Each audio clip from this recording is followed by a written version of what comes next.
À part la Sabazis quoi 2020. Viens mon bal, il faut la encourager. Viens mon bal, il faut la encourager. Oh ya ya. Non non non non. Una ya ya. Una dango matri. Oh ya ya. Kotiga dewu. Una ya ya. Courager. Viens mon bal, il faut la encourager. Courager. Viens mon bal, il faut la encourager. Courager. Viens mon bal, il faut la encourager. Non. Courager. Moke ton définiment, na vitesse à sentiment, beaucoup mon fait ton mémoire, richesse en moke paiement.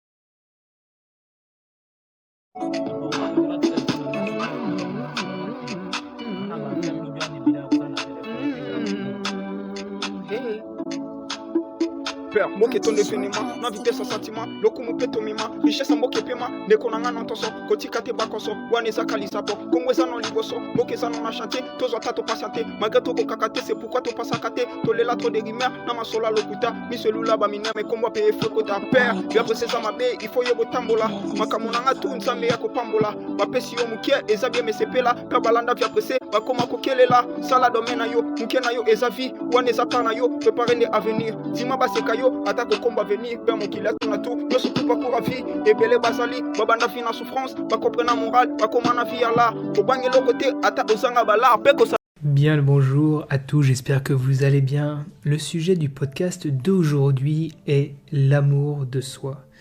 Un sujet passionnant que je vais aborder avec vous avec une certaine profondeur. L'amour de soi fut l'un de mes plus grandes batailles intérieures. J'ai l'impression que c'était presque dans une autre vie, ça me paraît tellement loin, mais pourtant je sais que j'ai été en tout cas d'une très grande dureté envers moi-même, une dureté presque inhumaine. Donc j'ai l'impression de parler d'expérience quand il s'agit de savoir ce que c'est déjà de ne pas s'aimer. Et donc j'ai l'impression que c'est quand même une bonne base pour commencer. Je me souviens que mon dialogue intérieur jugeait beaucoup principalement mon physique. Ça peut s'expliquer avec l'histoire que j'ai vécue en étant plus jeune. Et j'ai toujours cherché, à une certaine manière, l'amour des autres, à être validé, à me confondre, à plaire, à m'adapter, à me transformer pour surtout être aimé, pas être jugé ou critiqué. Dans ma vision des choses, je n'étais jamais assez bien, beaucoup de comparaisons, beaucoup de jugements très durs à l'intérieur de moi. Donc il y avait très très peu d'amour de moi-même, si on pouvait dire. Donc dans le podcast qui arrive aujourd'hui, on va plonger dans les 7 secrets pour vraiment vous aimer. Je pense que vous n'avez pas forcément entendu déjà cette chose-là vis-à-vis de l'amour de soi. Donc je vous invite à prendre un papier, un crayon pour prendre des notes s'il y a des choses qui vous parlent. Et ça va être un podcast qui va être assez dense. Donc voilà. Je commencerai dans ce podcast par le secret le plus simple, entre guillemets, et je vais essayer de rentrer de plus en plus dans une forme de subtilité. Et à chaque étape, je partagerai avec vous des choses concrètes que vous allez pouvoir essayer et mettre en place. Bien évidemment, je le dis en chaque début de podcast, tout ce que je vous dis est basé sur mon expérience. Donc ce que je vous dis n'est pas une vérité absolue. Vous prenez ce qui vous parle et vous laissez ce qui ne vous parle pas, comme d'habitude.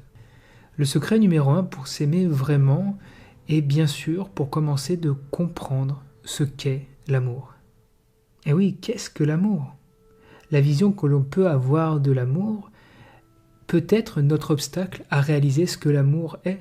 Je me souviens que j'avais une vision de l'amour qui était plus proche de l'attachement, de tu dois nourrir mes besoins, que ce soit ma capacité à moi-même nourrir mes besoins, ma capacité au monde, aux autres de nourrir mes besoins. L'amour que j'avais était très naïf, très conditionné, si je pouvais dire. L'amour, on peut dire que j'ai jamais vraiment trop su ce que c'était, et la seule vraiment source d'amour que j'ai pu vraiment expérimenter, c'est avec les animaux, ou que je pouvais le reconnaître du moins, et puis avec l'amitié. Et ce que j'ai pu voir avec les années, c'est que l'amour le vrai amour, il est sans condition. C'est pas forcément une émotion positive que l'on ressent.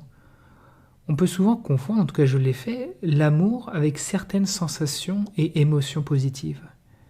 Croire que l'amour du coup est une émotion positive ou quelque chose, une sensation agréable dans le corps, fait que quand je ressens tout ça en moi, eh bien je dis qu'il y a de l'amour, mais tous les moments où par exemple c'est la peur qui m'envahit, la colère, eh bien vu que je base ça sur quelque chose de positif et que dans ces moments-là je ne ressens rien de positif, eh bien je pourrais dire que dans ces moments-là, eh bien l'amour n'existe pas, car ce que je ressens dans mon corps c'est tout sauf agréable.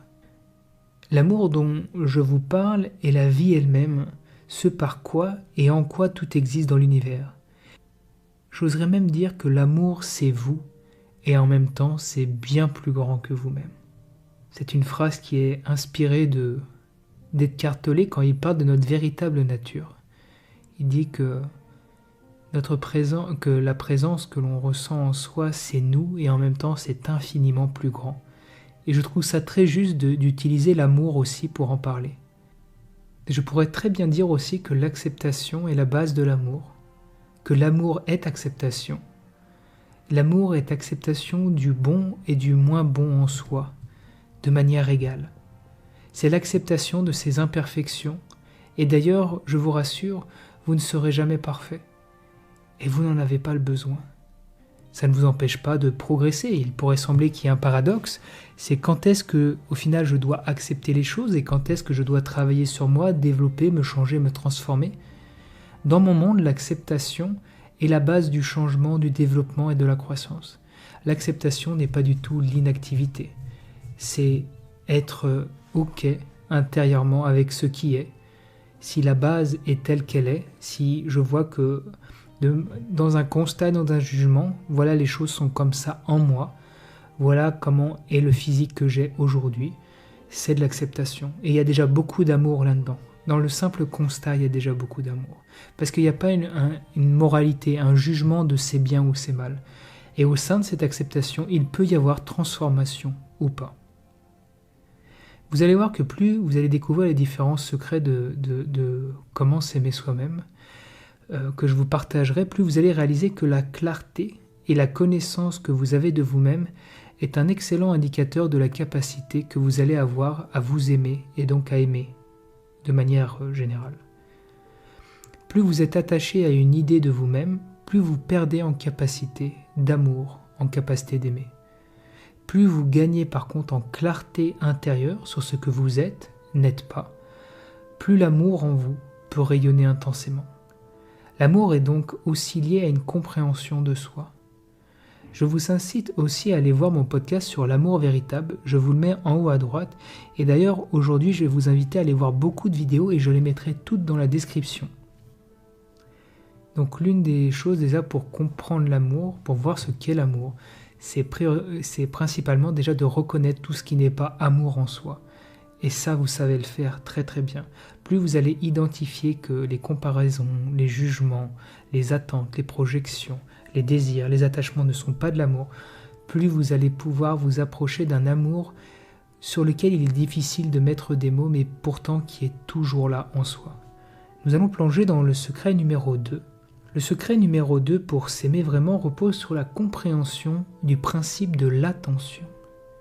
Ce principe de vie est simple, l'énergie va où l'attention va. Dit autrement, ce sur quoi je pose mon attention, cela se développe. Maintenant, j'aimerais que vous répondiez à cette question. Sur une journée normale, votre attention est principalement tournée vers ce que vous aimez en vous ou vers ce que vous n'aimez pas.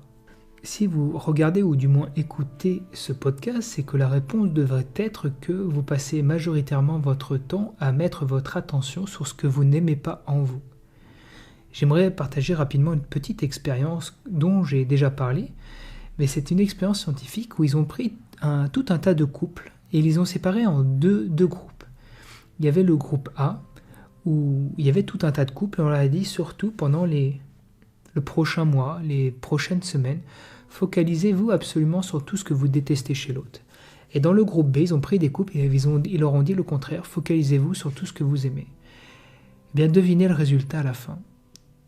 Le groupe A, où ils devaient se concentrer sur tout ce qu'ils n'aimaient pas chez l'autre, 100%